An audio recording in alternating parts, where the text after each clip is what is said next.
Hello, Dr. Zakir Naik. My name is Mahind Kumar, and I am by qualification MBA and work for Thomas Cook at Fort. My question is regarding non-vegetarian foods. It is allowed in Islam. Animals are living beings. So, don't you think that it is violence? And my second question is that is it compulsory in Islam to have non-veg food, and can a pure vegetarian person can follow Islam? Mr. Mahesh Kumar has asked a very good question. He said that in Islam you all have non-veg food, you all kill animals. Why does Islam give permission to kill living creatures? And can a Muslim be a pure vegetarian? Brother, before I answer the question, I'd like to tell you, a Muslim can be a very good Muslim even by being a pure vegetarian. It is not compulsory in Islam that you should have non-veg food. It's not compulsory. But since Allah says in the Quran and gives permission for a person to have non-veg food, in Surah Ma'idah chapter number 5 verse number 1, it says that eat of the four-footed animals which have been made lawful for you. It's mentioned in Surah Nahl chapter 16 verse number 5 that you can eat the meat of the cattle. It's mentioned in Surah Mu'minun chapter 23 verse number 21 that in the cattle we give you a drink which is good for the humankind, and of the meat you can eat. So when Almighty God gives you permission to eat the meat of the lawful animals, then why should we not have? Now coming to the logical reason why Islam permits you to have non-veg food. If we analyze non-veg food, it's rich in protein. The human body, it requires 23 amino acids, out of which 8 are not made in the human body. It should be given by external diet, which are known as essential amino acids. Now these all 8 essential amino acids are present in no kind of vegetable food together. It's only present in flesh food. So the non-veg flesh food is more nutritious as compared to vegetables. Furthermore, if you analyze, if you see the set of teeth of the herbivorous animals, the cow, the goat, the sheep, they have got flat set of teeth.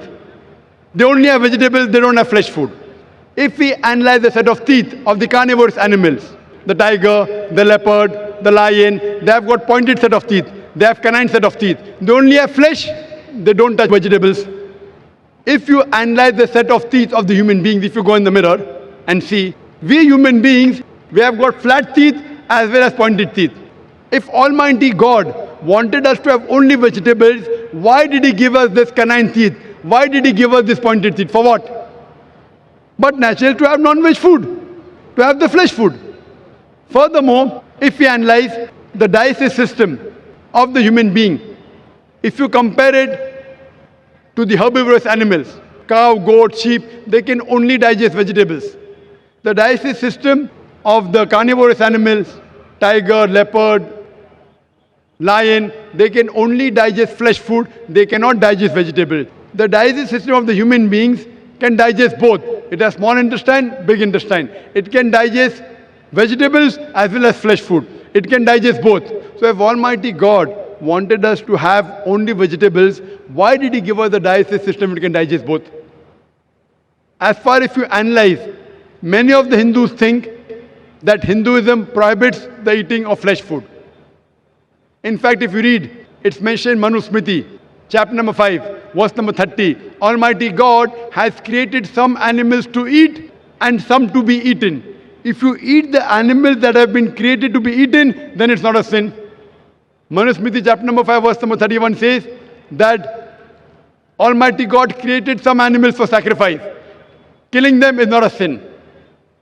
Manu Smriti, chapter 5, verse number 40 says that killing sacrificial animals for sacrifice is permitted. It is a law of the God. So in Hindu scriptures, it's permitted to have non-veg food. If you read the Vedas and the other scriptures, sages and sons, they ate non-veg food, they even ate beef.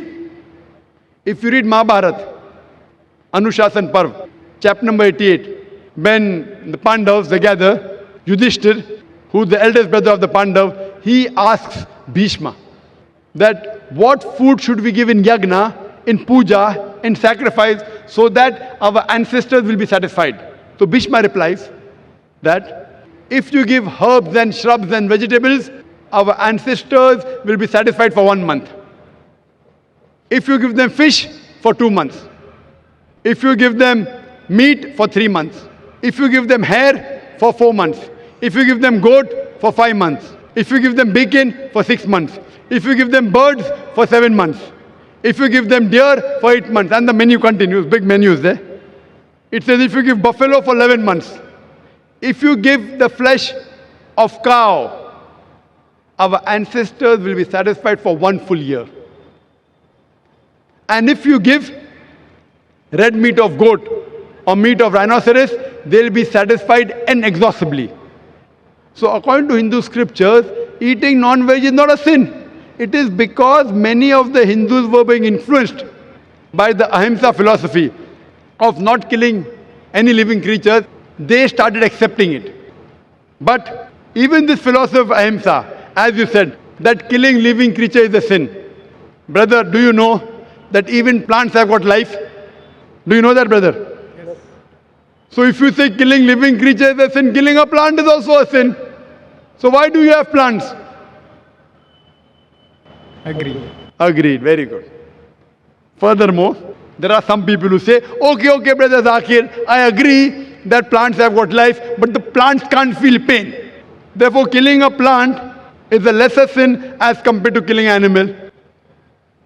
The point to be noted is that today science has advanced and we have come to know even the plants can feel pain.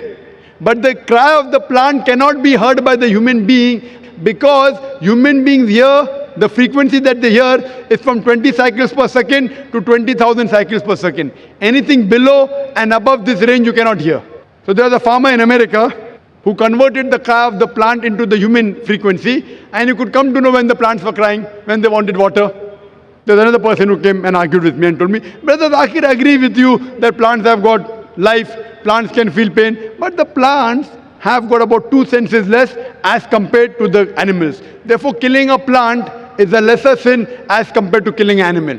I'm asking you the question, brother. Suppose your brother, your elder brother, he is born deaf and dumb.